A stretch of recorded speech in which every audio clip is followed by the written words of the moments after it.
Good morning dear student, I am Falguni Parikh from Aditya career institute. आज की class में हम हेनरी फ्योल के जो 14 प्रिंसिपल्स थे उनको एंड करेंगे। 14 प्रिंसिपल में से हमने 11 प्रिंसिपल्स लास्ट क्लास में पढ़ लिए थे। आज की क्लास में हम 12वां, 13वां और 14वें नंबर के 12, 13 और 14th नंबर का प्रिंसिपल पढ़ेंगे और हेनरी फ्योल का जो सिद्धांत है वो आज खत्म हो जाएगा और लास्ट में सारे पॉइंट लिखकर हम उसको डिस्कस कर लेंगे। ठीक है, नेक्स्ट क्लास में आज की क्लास में हम देखते हैं नेक्स्ट जो पॉइंट है हमारा कर्मचारियों के कार्यबल की स्थिरता। देखो, कर्मचारियों के कार्यबल की स्थिरता मतलब क्या हुआ? कर्मचारी जिस भी संस्था में काम कर रहे हैं वहां पर उनकी स्थिरता होनी चाहिए। यानी कर्मचारियों में यदि अधिक बदलाव किया जाएगा या बार बार बदलाव किया जाएगा तो इस स्थिति में कर्मचारी के कार्य में स्थिरता नहीं रहेगी और कर्मचारी किसी भी कार्य को सही तरीके से नहीं समझ पाएंगे।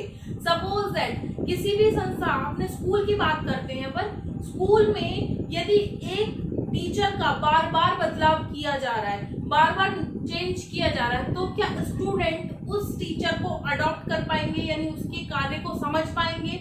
या कोई दूसरा टीचर आता है तो उसको कार्य को समझाने में समय लगेगा।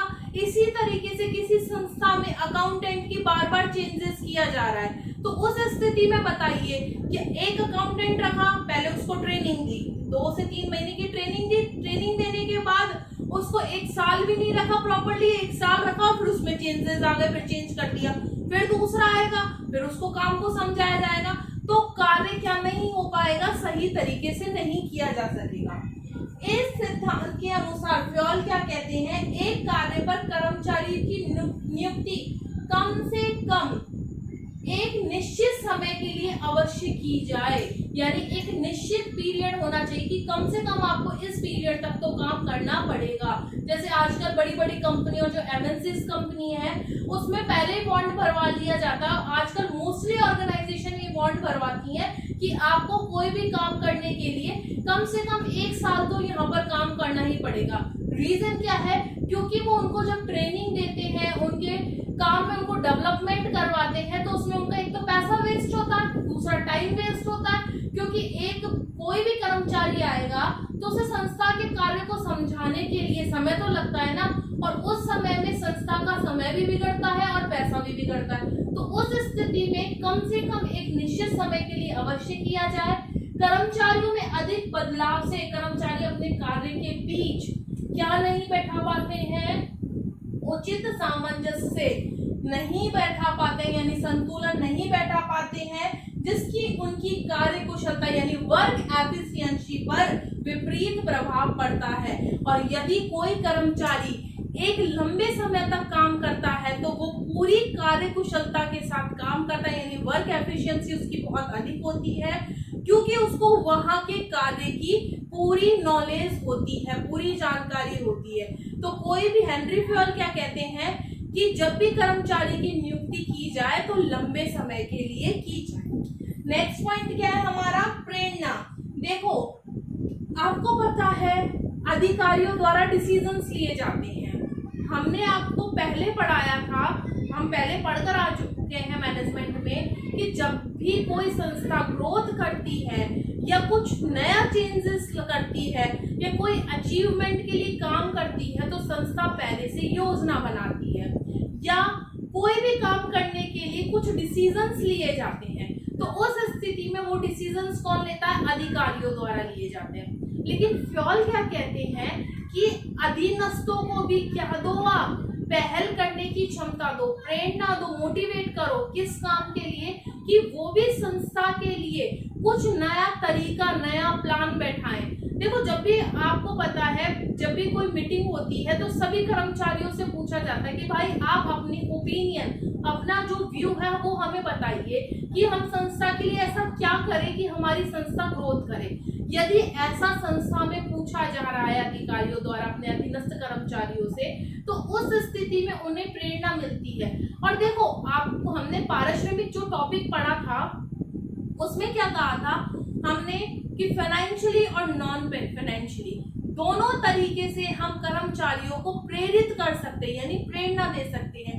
सपोज दैट वो ऐसा कोई डिसीजन, ऐसा कोई आइडिया बताते हैं जिससे संस्था का टर्नओवर बढ़ता है, संस्था ग्रोथ करती है, संस्था की गुडविल बढ़ती है, तो उस सिचुएशन में कर्मचारियों को एक अच्छा पारिश्रमिक दिया जाए, रेम्युनरेशन दिया जाए। वो आप चाहे फाइनेंशियली दे सकते हो या फिर नॉन फाइनेंशियली दे सकते हो।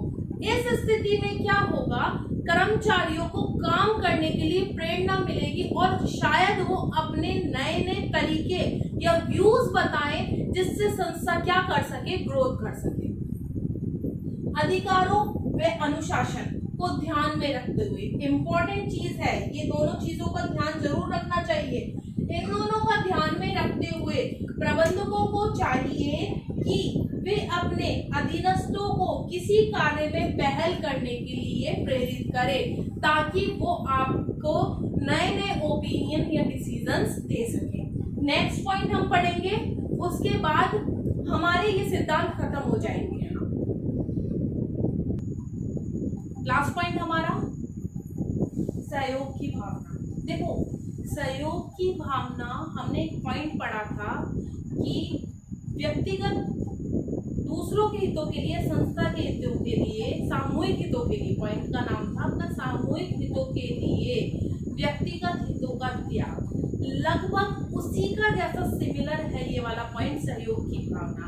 इसमें क्या बताया गया है कि सभी प्रबंधकों को ऐसा करना चाहिए कि वो अपने अधीनस्थों या कर्मचारियों के बीच में सामंजस्य बिठा सके। यदि उन लोगों के बीच में सामंजस्य होगा, सहयोग की भावना होगी, सपोज दैट एक कर्मचारी बीमार है, नहीं आ पाया, दूसरा कर्मचारी आ रहा है, अगर उसके पास समय बचता है तो वो अपना काम के साथ साथ उसके काम को भी पूरा कर दे। क्या हुआ, ये सहयोग की भावना। इस स्थिति में क्या होगा, एक तो संस्था का काम सही समय पर पूरा होगा, दूसरी स्थिति क्या होगी कि सपोज दैट उसको कभी जरूरत होगी तो दूसरा व्यक्ति भी उसके साथ सहयोग की भावना बिठाएगा। लेकिन यह भावना किसके द्वारा उत्पन्न करनी चाहिए, अपने प्रबंधकों के द्वारा। प्रबंधक ऐसी नीति या नियम बनाए या ऐसे रूल्स बनाए ताकि कर्मचारियों के बीच में और साथ में प्रबंधकों के बीच में भी क्या होनी चाहिए, सहयोग की भावना होनी चाहिए। किसी भी संगठन की सफलता परस्पर सहयोग की भावना पर निर्भर करती है और यह सिद्धांत किसको रिप्रेजेंट करता है, एकता की शक्ति की। यदि आपस में प्रबंधकों के बीच में, कर्मचारियों के बीच में क्या नहीं होगी, एकता नहीं होगी, तो वहां पर काम भी सही प्रकार से नहीं हो पाएगा। यानी किसी फ्योल क्या कहते हैं, किसी भी संस्था में सहयोग की भावना आवश्यक है। अब तक हमने 14 पॉइंट्स पढ़े, फ्योल के सिद्धांतों को पढ़ा। ये हमारा टॉपिक आज खत्म हो चुका है। कल हम नेक्स्ट टॉपिक स्टार्ट करेंगे इसी चैप्टर का। Thank you.